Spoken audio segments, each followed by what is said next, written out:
Hello and welcome to another episode of SaaS Showdown. Here we are once again talking about software as a service. Rose and I are going to have another showdown. Thank you for joining me once again. Rose, Leighton. Thanks, Colin. I'm happy to be here, as usual.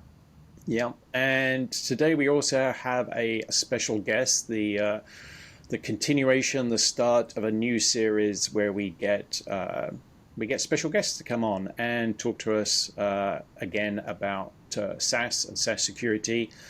And today we're talking about something that I am very interested. As we know, with SaaS, everything that we do has moved to the browser. No more fat installed applications installed on our laptops, hopefully. Oh my God. For the most part. For the most part. From what I've been hearing, identity is the new endpoint. It is the new perimeter that thankfully a lot of people are now paying more attention to and protecting. The SaaS sprawl is getting even worse, and shadow IT is still, even after all of those years of being a buzzword, still a security concern for us IT professionals. And thankfully, Yeah. there are a number of tools out there, and Surf Security being one of the prominent ones that allow us to have more security. So today we have the co-founder and CTO of Surf Security. Thank you, Ziv Yankowitz. I had it to start with. I knew I was going to stumble. Amazing. Yeah, pleasure to be here. And thank you for having us. So let me introduce myself. So yeah, I'm the CTO and co-founder for Surf. I've been a CTO, I guess, for the last 20 so years. Majority of them was actually on the buy side, implementing different solution and needing to find different solution, which is why we came up, myself and Moti Yakov, my co-founder and CEO, with the solution. Basically, in my last roles, I was managing a diverse team spread around the world of employees. And anybody that did not had the experience of having developer work on a VDI, he's very lucky. So I had around 300 employees in China. I had several hundreds of them in East Europe, all of them on a VDI infrastructure, somewhere in the US. And there was pain associated with that, which kind of drove us to come to where we are. And yeah, we would love to share a little bit of the experience and the story. Yeah. Thank you for being here. Um, so I guess let's talk about you spoke to this a little bit about the problem that you saw in the space, but I guess what are there any other problems that you're seeing that Surf is attempting to solve? Just yeah, let's kind of talk about the pain points that people are experiencing. Yeah, so it starts from how we're doing our work, right? We have evolved to a diverse and spread around locations. Everybody is either at home or in a different location of office. If we all sat down once in single office, we're now spread around, right? And when we're spread around, we're still needing to access sort of the same application, but there was also a shift to the cloud of those applications from internally hosting to SaaS-based application. So we see different challenges. We see challenges that are starting from the identity itself. So what does it mean? The identity is becoming one of the weakest points of an organization, right? You're only as strong as your weakest link. And we've seen lately attacks such as vishing and phishing that are coming in that impacting small and large organizations. We're also seeing issues around the protections of the data. So how do I protect my data if I now have consultant? If majority of the organization are using consultants and accessing to information, and they're sitting in their BYOD devices, their own devices, right? So how do we protect that data by itself? And on top of that, majority of what we do is in the web, right? Let's say 85%, 90% is in the web if we count the whole employee force that we have. So our browser is becoming our operating system, and everything we do is inside of it, but it still has those 0 days inside of it. Everybody is trying to get our session hijacked and use it against us. And then we need to protect our data as well, right? So all of that together is things that we both, myself and my partner, have encountered in the past from the other side, from the people that need to protect the organization. And therefore we said, okay, if everything is done, or most of the things are done on the web, right, and that's our operating system, how do we come in and employ a protection around it? So in the last, we myself have been playing with Chromium, I think for the last 10 years. Ever since the first attempt to take it and launch it outside and as a browser outside of Google Chrome and to today. In the last few years, the Google team has done an amazing job in outsourcing and allowing the industry to leverage the Chromium itself, which is the engine behind Chrome, and build on top of it. And that's what we've done. Right. And happy to, take it from there. Oh, okay. I suspected it was Chromium based when I was looking at the website. Yeah. And so thank you for confirming that. Yes. So Surf Security, you have two separate parts of the product portfolio. So obviously we've identified that everything is done in the browser. Identity is now the weakest link, and we can see that from the last 12 months at least. All of the compromised companies, MGM, LastPass, all the others have all been through the identity. How does Surf Security, with your two offerings, first of all, if you can describe the two offerings that you have, how do you address this security problem that we have? Yeah, sure. So let's start with what are those two offerings. So Surf started as an enterprise zero trust browser, which means that it's a full browser based on Chromium that looks and behaves like your Chrome or your Edge, to the matter of fact, or 17 other browsers based on Chromium. And inside of it, we've built a lot of the security stack that one could think of. So all the way from where you could access in terms of web filtering and control, categorization, unique phishing protection, I'll talk about in a bit, protection from malware, downloads, isolation, a lot of good features that we've built inside that browser product. We have branded it and called it a zero trust for a reason, right? Zero trust, one could say it's a buzzword, right? What does it mean? It's a huge space. But if we try to synthesize it, it basically means I don't care on which device you're running and how are you running, but I want to make sure that you're always authenticated. I'm always making sure that you have the right policies and that whatever you have running there, whatever malware will not impact you. And that's what we've built the product to. So you can take the browser, run it on a contractor device, on BYOD that could be infected, and you would still be protected. And we can talk about in a bit about the how. Mm-hmm. And then as we have launched the product, we have identified, and one of the things that since we came from the industry, we're always listening to our clients in the industry. And one of the things is that when you introduce a browser, which is great and you need it, and there's definitely a space where you can't do without a browser, there is also organization that would like same level or sort of same level of protection, but on their managed devices. And on a managed device, we have just launched a plugin, an extension on top of the existing browser, so that the organization can choose how he wants to employ the protection that they have. Now, not everything that you can do in a browser you can do with an extension. We could talk about the differentiators. And an extension is catered for managed devices, less for outside BYOD devices. Mm-hmm. But we've launched it so that any organization can decide which one of them he wants to use. And you get Surf, you get both options, and you can decide which one of them you want to use. So those are the two products. Now, how do we address some of the issues we've talked about before, right? So perhaps let's start with the identity, right? So in terms of identity, we have a unique protection from phishing. And our unique protection means that we are dissecting and analyzing every frame that comes down to the page. We will only allow the user to input credentials into locations which are pre-approved. So in our case, any attack that is browser in the browser, a reverse proxy, a frame inside, all of those protections, since we are the browser, and since we are before the TLS encryption, and sorry for going really techy here, right? No, no, no, no. No, it's fine. It's fine. You can go technical. Okay, thank you. So we are before the TLS encryption, right? So for the good Okay. of it, and then we see which domains you're supposed to come in, the certificate, everything. We are going to stop you if you're trying to hit something which you're not allowed to, not by reputation, because reputation is good as so much. It's great, but it is not meant for targeted attacks, right? So that is one protection. Now, there's a new sector or an old sector, depends on how you call it, called phishing, right? Voice phishing, and then for that one, again, surf is a factor. So the fact that you just got the credentials of somebody over the phone doesn't mean you can log in. You gotta have surf, and you gotta have surf authentication in place to be able to sign in. So we've blocked that access as well.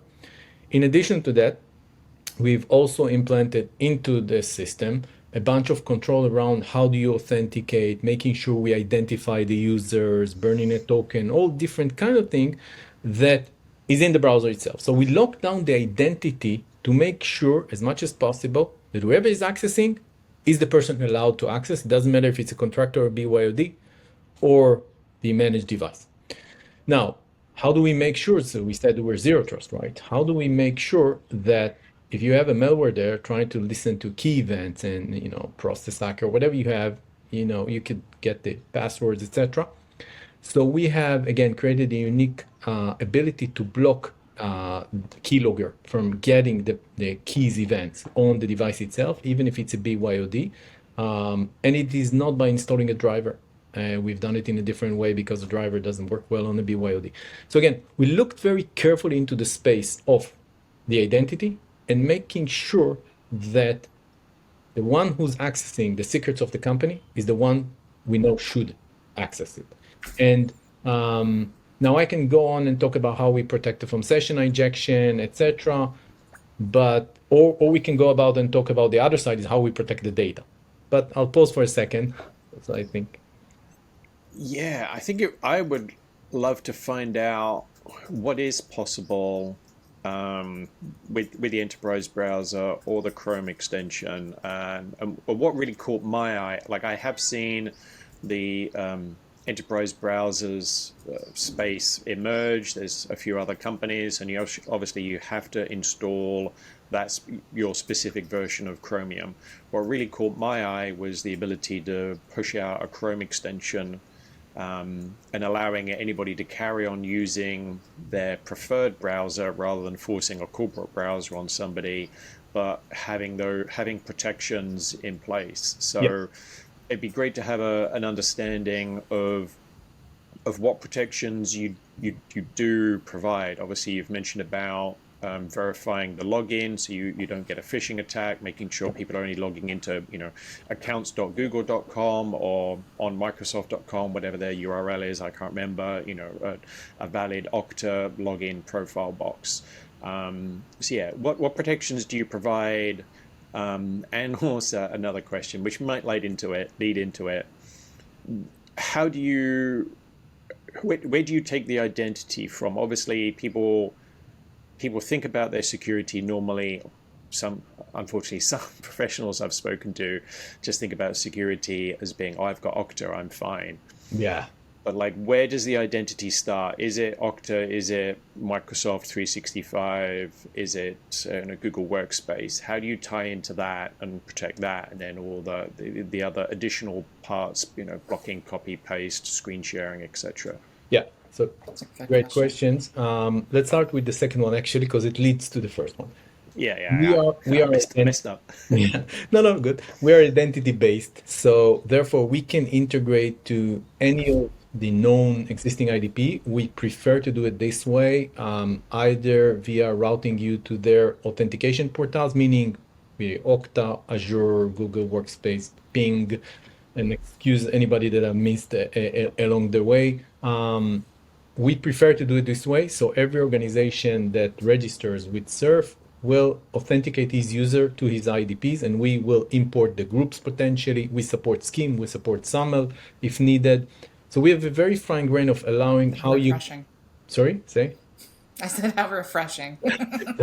So we have a fine grain of allowing an organization to really control how he wants the user's authentication to happen and whether he wants the user to authenticate after he has defined the conditional access within the Azure or the context aware within the Google Workspace, and then you get the access in. But it's typically based on your IDP. Now, we also offer it through SMBs, which potentially would not have an IDP, and therefore Surf itself could act as an IDP as well as an MDM, but that is only for organization that does not have that, right?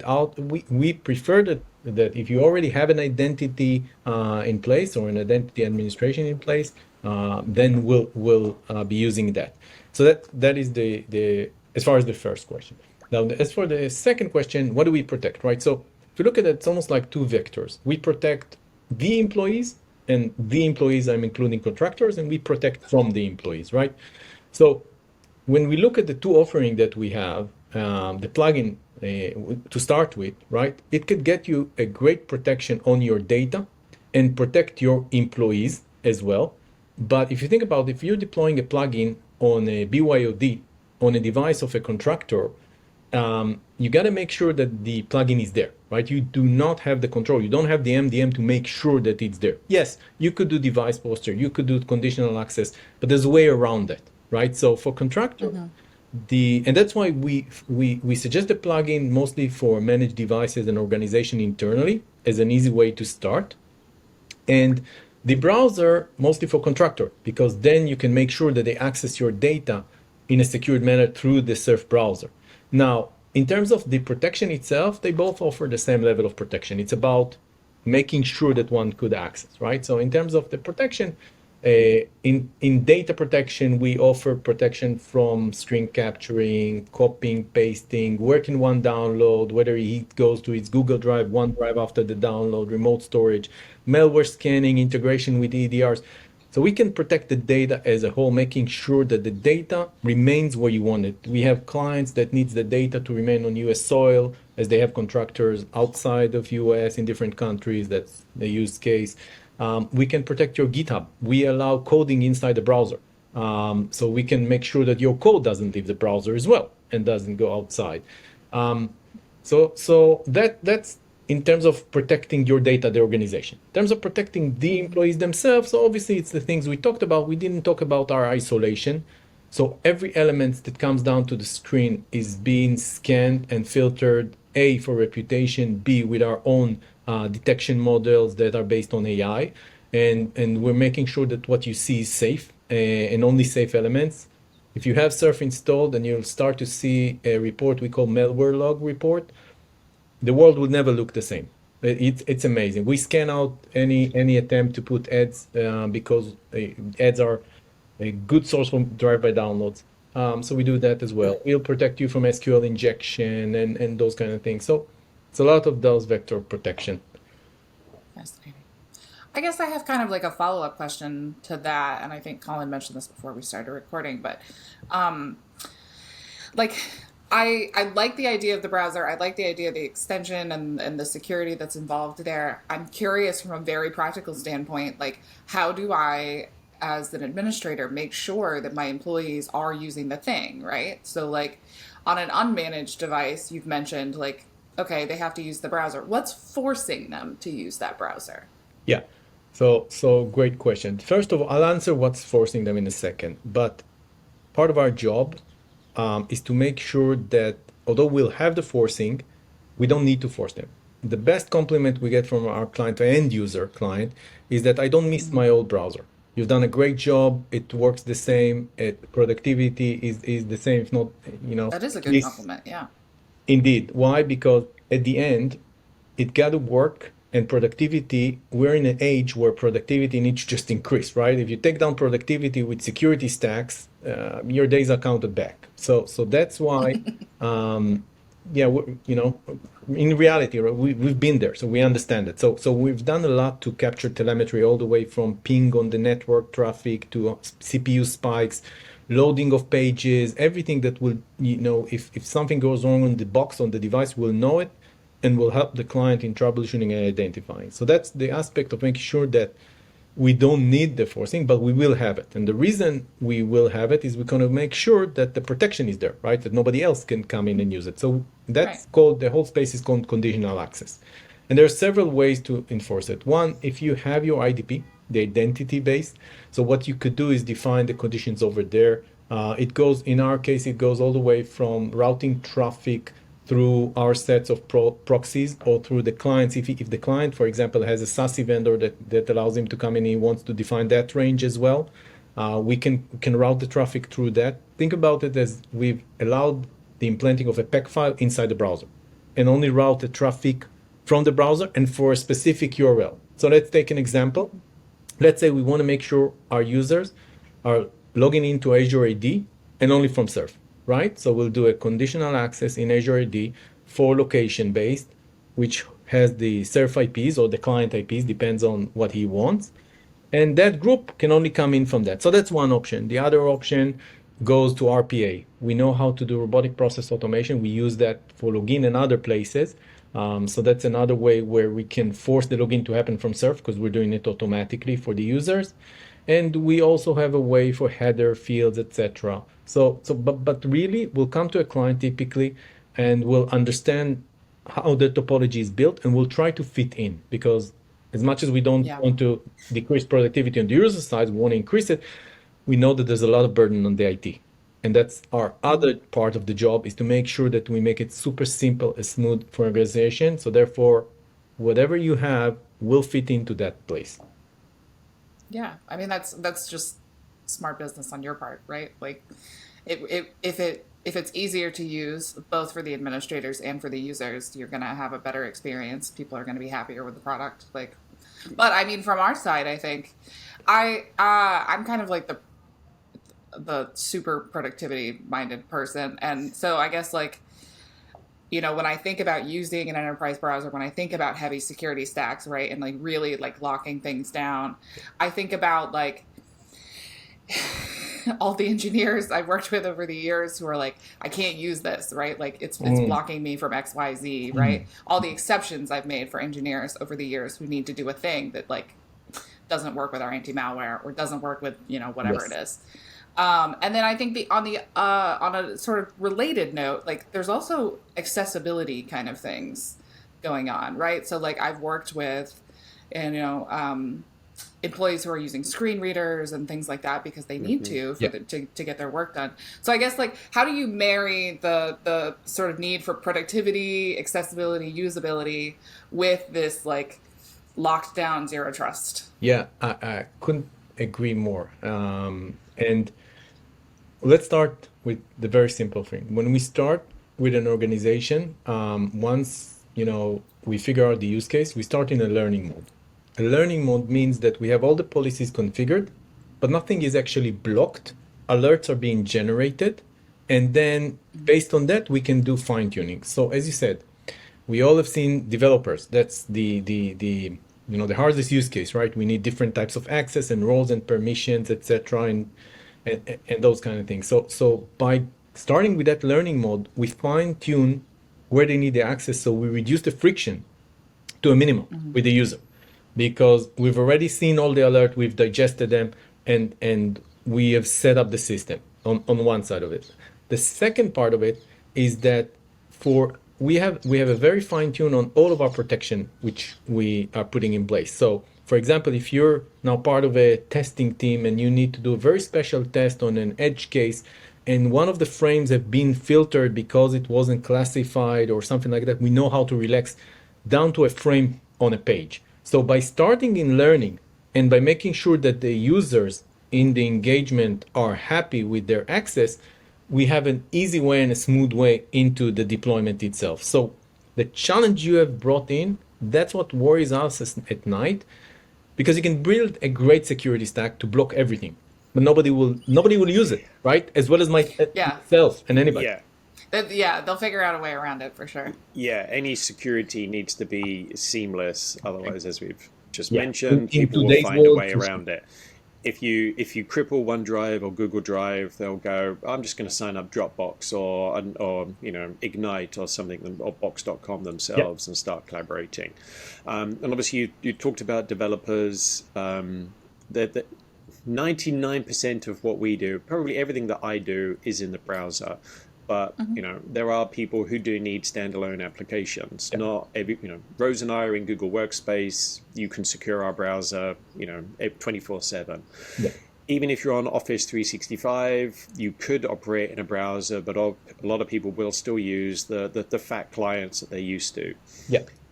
And that is still the risk, certainly when it comes to contractors. And these enterprise browsers are a great way to manage contractors and an evolving workforce that you might have. How does Surf Security also allow policies and protections to be placed on standalone applications that coders, developers, and traditional end users might still be using?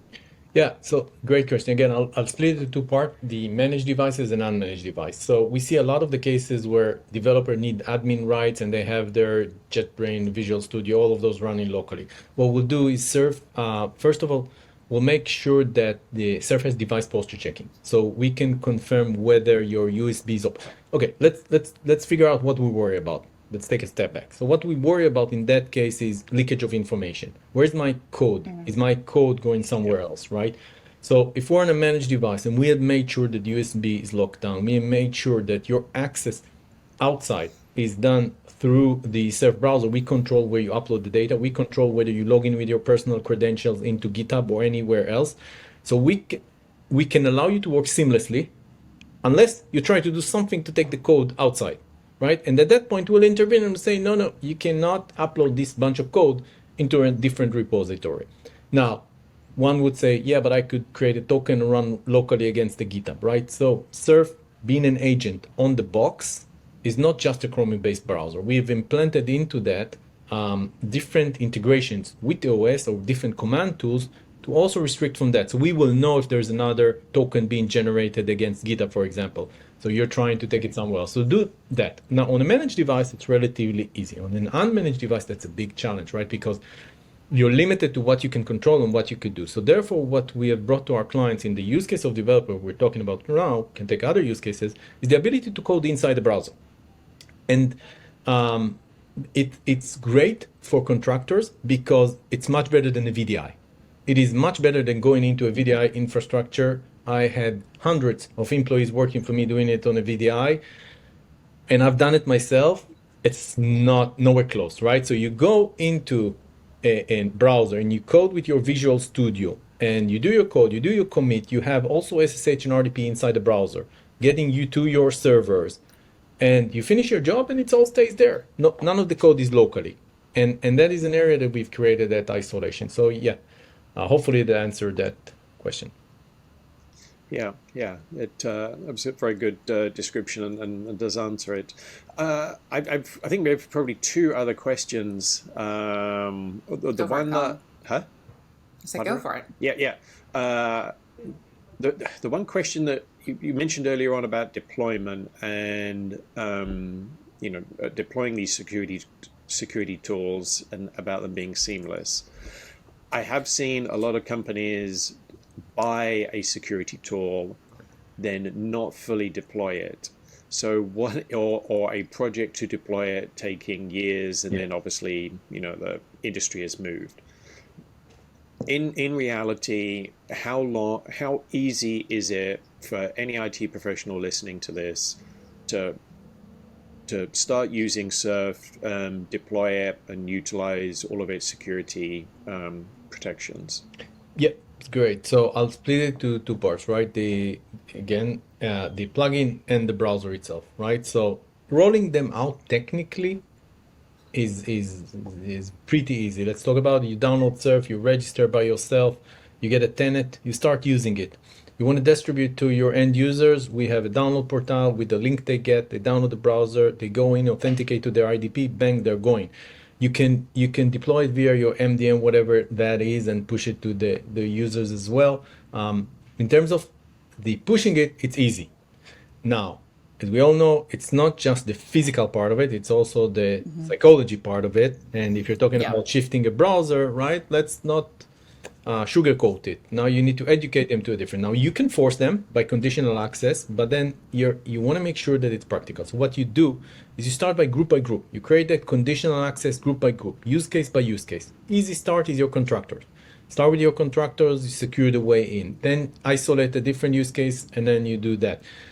Again, split it into the labor itself to do the work is minutes. The deployment cycles and making sure that the user access it and everything is fine. The learning mode takes typically between a week to 2 weeks, and then you start enforcement on each one of those use cases. And that's per group, yeah. Yeah, and that's per group, correct. Okay. Now, we also offer different reports. So we have all the way from anomaly detection report, AI-based, needless to say, anomaly detection report. So we help immediately with feedback, right? You give us a group of users, immediately you see the benefit even in learning mode. You see that AI report telling you anomaly detection, and we are before the TLS encryption, right? So we see everything, every click, everything a user does, right? So and that data is yours. So we give you that report. The extension side of it, it's a group policy, right? You give the user the ability to access it, and they can access and on any browser that they used to. So it's there's not so much a psychology aspect of it, or it's an easier psychology transition to it. Let's put it this way. But yeah, that's how you roll it up. We made it as easy as possible for organization to deploy it, and it's going, so far the feedback is going great. Excellent. You mentioned being able to see everything that the user is doing. Yeah. So, which is great for us as admins to being able to have it, because like some of the fears of deploying these projects is I don't know everything. I don't know how every department in this company operates and everything they're doing. So writing a policy on that is very difficult.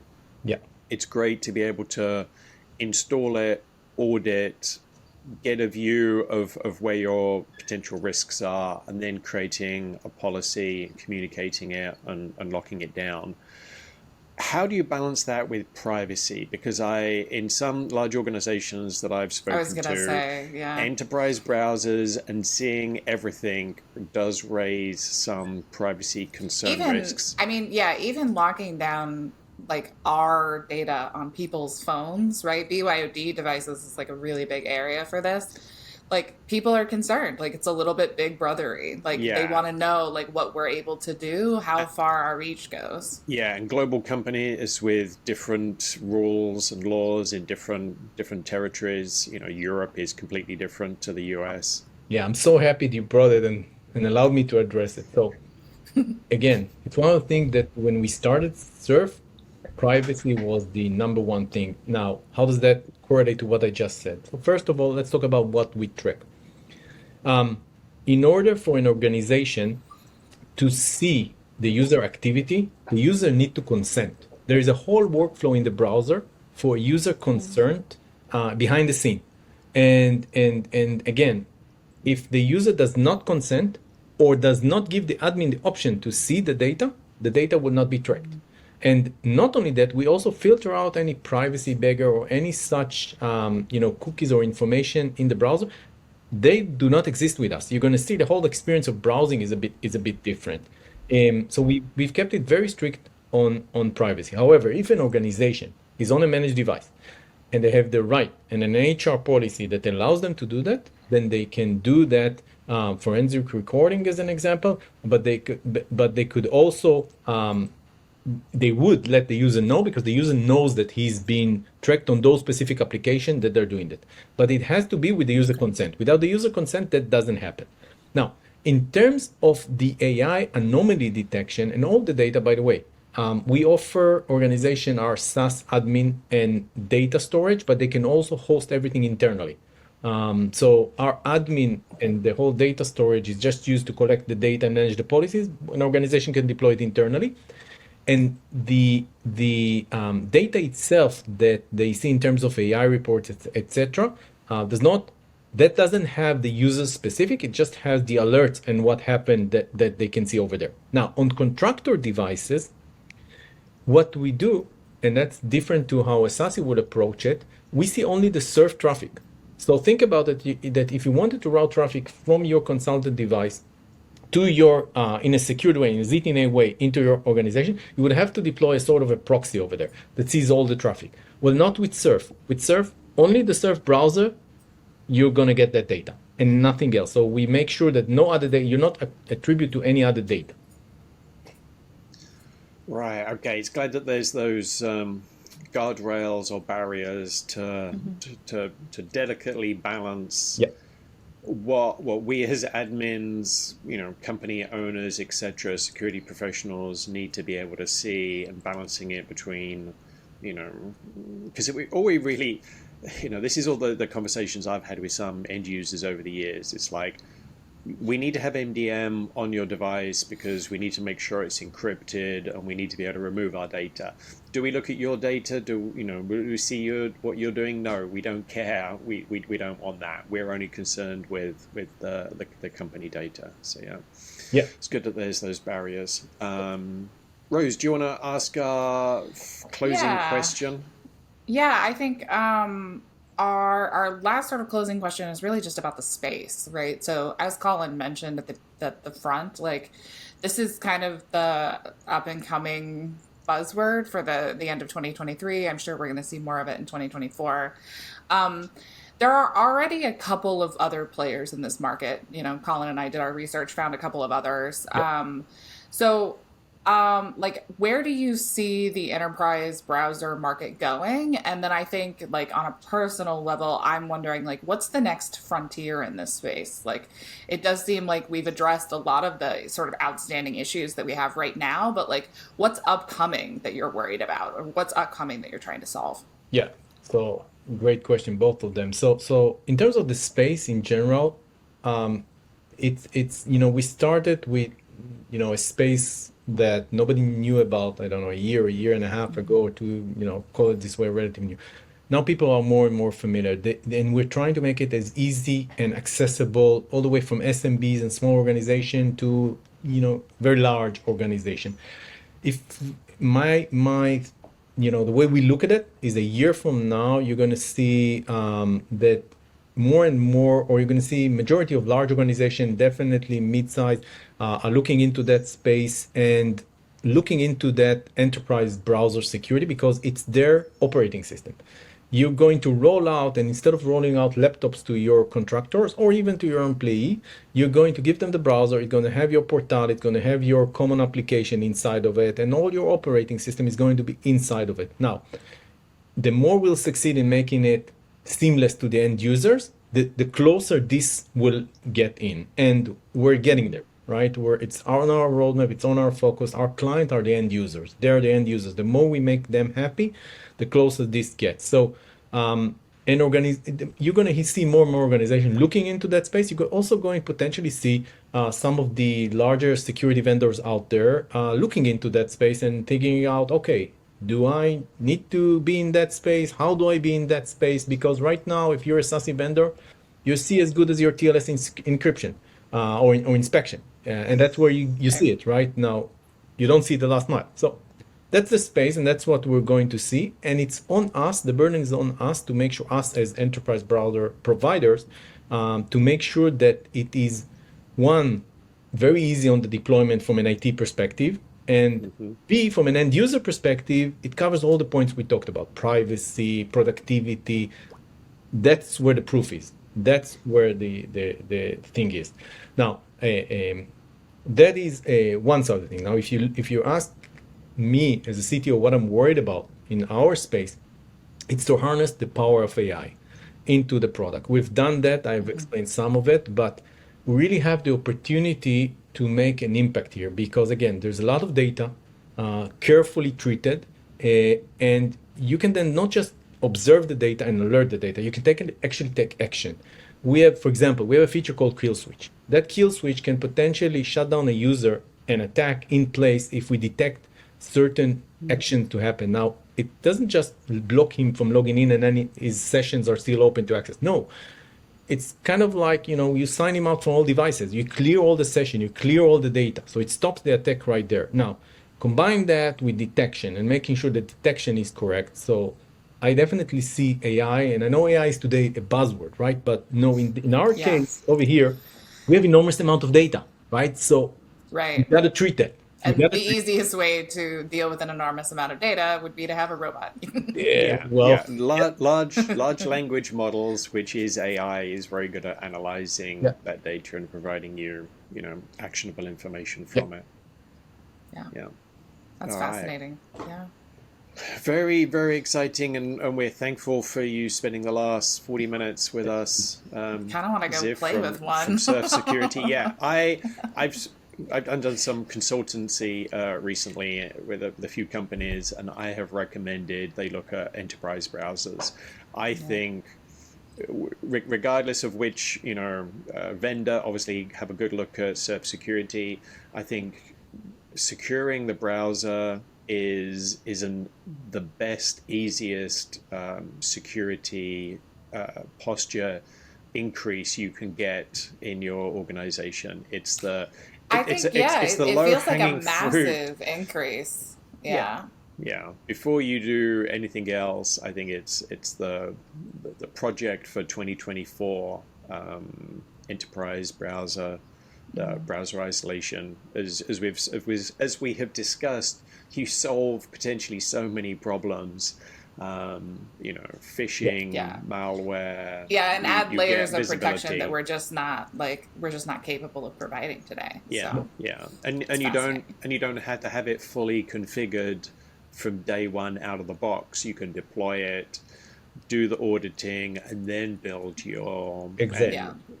and Listen utilizing. and refine. Yeah. Yeah, Exactly. and it solves the contractor issue, which I know is a big worry, or personal device issue. Look at wasn't LastPass compromised through a personal device? It's amazing how many professionals I speak to say, "Oh yeah, we've got managed devices, we've got EDRs pushed out to it." Do you? Yeah, for the first time in my career, I'm on my own device while working, and I'm horrified about it Yeah, constantly and then because they just and don't have the same protections that Yeah. I have yeah, and normally. there's no protection, there's no posture management done on where that identity will be allowed to sign into, and that's where identity is the new perimeter. And it's great that we have enterprise browsers like Surf Security to give us I can good also just think protections. about I've worked at larger organizations, right, that are really struggling with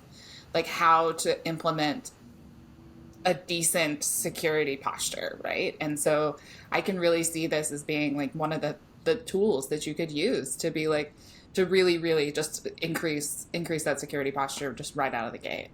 Yeah. Yeah. That is exactly it. That is exactly it. Yeah. Yeah. Well, So thank you. thanks again, everybody. Click the link in the description. What's the best way that people can find out about Surf Security, Ziv? Surf.security on the web. Easy Yep. peasy. Easy peasy. Excellent. Love it. Wonderful. Thanks Thank you again. very much. It was a pleasure. Talk to you guys. Produced by the tabGeeks Network. Enjoy all of our shows on YouTube at youtube.com/tabgeeks. Join our exclusive, free, no sponsors allowed Slack community and sign up for our newsletter at tabgeeks.com.